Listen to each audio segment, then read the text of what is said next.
Poche pour le groupe EGCP. Merci Madame la maire. Monsieur le préfet, chers collègues, je profite de ce débat pour émettre un premier souhait. Alors même si le temps des vœux est passé, j'en profite quand même pour que ce premier débat soit bien le premier et qu'il puisse en suivre d'autres. Chacune et chacun intervient ici pour défendre son idéologie, sa philosophie, parfois avec des positions me surprenant d'ailleurs, mais il est évident qu'il nous faut continuer ce débat sereinement. Au-delà des résultats de l'audit, qui par ailleurs n'a pas pu se baser sur des données chiffrées très précises, manque de données que nous ne cessons de déplorer, nous défendons toutes et tous, de manière plus ou moins caricaturale, un avis au sujet de la police municipale. Je ne m'étendrai pas sur le calendrier ni même sur la méthode, Madame la maire, nous nous sommes déjà exprimés sur le sujet et en effet, à chacun son grand débat. Nous savons par ailleurs que cette décision peut se prendre sans passer par un vote formel en Conseil de Paris, mais j'en appelle à notre vigilance collective. Ne reproduisons pas à l'intérieur de notre Conseil ce que les citoyennes et les citoyens déplorent ici même dans cette salle il y a quelques jours, aujourd'hui de la vie politique, à savoir des décisions rapides, sans évaluation, sans concertation et sans partage. C'est pourquoi dans notre vœu, nous demandons de reporter toute démarche allant dans le sens de la création d'une police municipale afin de prendre le temps de mener non seulement un bilan complet de ce que nous faisons d'ores et déjà, mais aussi de construire ensemble un dispositif qui réponde au mieux aux attentes légitimes des Parisiennes et des Parisiens. Afin d'écarter rapidement deux questions précises, et encore une fois sans surprise, nous souhaitons tout d'abord rappeler que nous sommes totalement opposés à tout armement des agents parisiens intervenant dans l'espace public. Il est hors de question qu'ils puissent devenir et représenter une menace. Ce sera un contresens historique. Dans d'autres villes où la police municipale est en place, nous voyons bien le débat glisser dangereusement. Mon second souhait serait donc que le prochain débat sur la sécurité ne soit pas celui de l'armement. Nous sommes également totalement opposés à ce que les services de la DPSP ou la potentielle police municipale soient sous la responsabilité des maires d'arrondissement. Le service public, par définition, doit être le même partout et c'est à l'échelle parisienne, échelle pertinente, que la question de nos politiques publiques, dans le domaine notamment de la sécurité des Parisiennes et des Parisiens, doit se réfléchir et se mettre en œuvre. Notre rôle est de nous attaquer aux racines des maux par la lutte contre l'exclusion, contre la pauvreté, contre les inégalités, avec nos outils de prévention et de médiation. L'audit démontre bien que le besoin des Parisiennes et des Parisiens est centré sur l'occupation de l'espace public par des représentants de la ville ou des forces de l'ordre. Oui, ils sont dans l'attente d'actions fortes pour pacifier l'espace public. Il est certain qu'à Paris, comme ailleurs, il y a un fort besoin de faire respecter des règles, en particulier dans un espace partagé, étendu, tant en matière de régulation des nouveaux moyens de déplacement que du respect des normes en vigueur en matière de droit de terrasse, de lutte contre les incivilités, contre le harcèlement de rue, les violences LGBT-phobes, la question des rixes entre les jeunes ou même la gestion des réseaux de prostitution. La question de la gestion de l'espace public n'est pas qu'une question liée à la sécurité, car certains comportements gênants qui privatisent l'espace public relèvent davantage de la pédagogie, de l'incompréhension ou de la méconnaissance plutôt que de l'insécurité.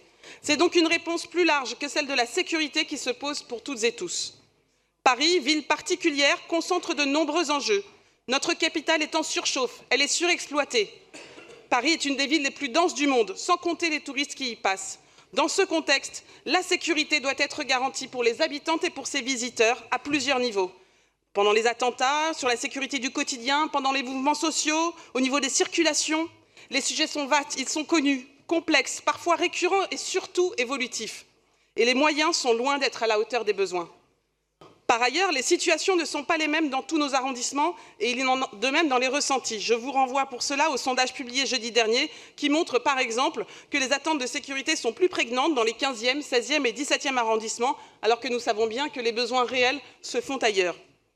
Depuis 2001, notre majorité s'organise, s'adapte, se coordonne avec des dispositifs locaux en lien avec ceux de la police nationale. Et ce, malgré les désengagements de l'État, que ce soit en termes de moyens humains, en termes financiers, en termes même de matériel. Il est important que nous avons agi en toute responsabilité depuis 2001, notamment en matière de sécurité. La ville de Paris a toujours souhaité comprendre la question de la sécurité dans un cadre global qui va de la prévention à la sécurité en passant par la médiation.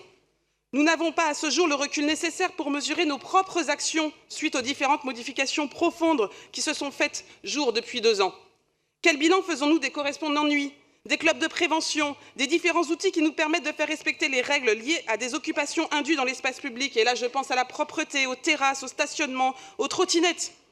Quel bilan faisons-nous des interventions que nous finançons en matière de lutte contre la prostitution, contre les rixes ou encore sur la sécurité routière? En plus de faire un bilan global de nos propres interventions dans l'espace public, il faut donc creuser aussi encore pour pouvoir faire celui de l'intervention de l'État.